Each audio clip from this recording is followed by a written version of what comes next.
በስደት ያላችሁ ሁላችሁ ማርያምን ነው የምላችሁ።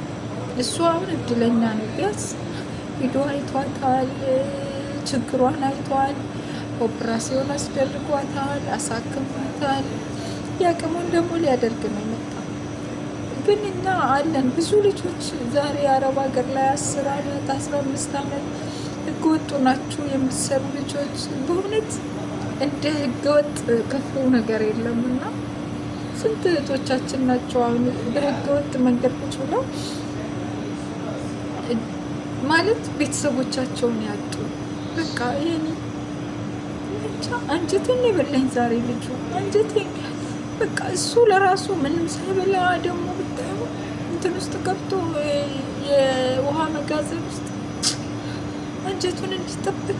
ለካ እኔ አበሻ ብቻ የሚያለቅስ ይመስለኛል። የሌላ ሀገር ዜጋ እኮ ሰው ሲሞት የሚያለቅስ አይመስልም። አንጀቱን ጥብቅ አድርጎ ስቅስፍ ሲል ይህ ወንድ ልጅ እንደዚህ ሲያለቅስ ብስማ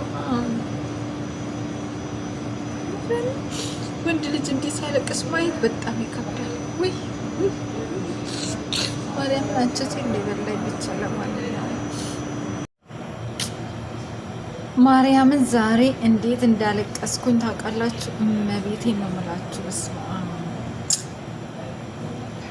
እንደው በስደት ያላችሁ እህቶች ማርያምን እንደምንም ብላችሁ 2 ዓመት ስጨርሱ ሄዳችሁ ቤተሰቦቻችሁን። እኔም እንደዛ ነው የማስበው። ቤተሰቦቼን ሄዶ ማየት በቃ የናፈቀችኝን ልጄ ሄዶ ማየት። ማርያምን በጣም ነው የከፋኝ ዛሬ። ቅድም ገስት ላይ የነበራችሁ ልጆች ሰምታችሁ ያለ ነው። እዚህ ቤት ያለው አንዱ ጽዳት ሰራተኛ ለአመት ባል መተህ ካላየኝ እኔ ታምም ያለው አለችው እናቱ ማለት ነው። ከዛ ለረመዳን ፍቺ 10 ቀን ሲቀረው ሊሄድ ተነሳና ከዛም በኋላ ሱፐርቫይዘሩን ቢስለው ረመዳን ተፈቶ በ3ኛው ቀን ነው ሄደ። ያው አመት ባል ስለሆነ አመት ባል ነው ችግር የለውም ብሎ ሄደ። ከዛም በቃ ለ1 ወር ነው የተሰጠው ነበረ። ከዛን ለ1 ወር ሲሰጠው 15 ቀን ተጨመረ። ታማ ስለነበረ ለ1 ወር ከ15 ቀን። አሁን በቀደም ነው የመጣ። ገና 20 ምናምን ቀኑ ነው ከመጣ።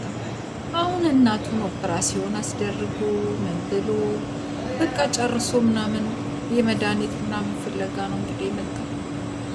ገና መጥቶ 15 ቀን 20 ቀን 23 24 ቀኑ ነው ከመጣ። እንኳን አልሞላው።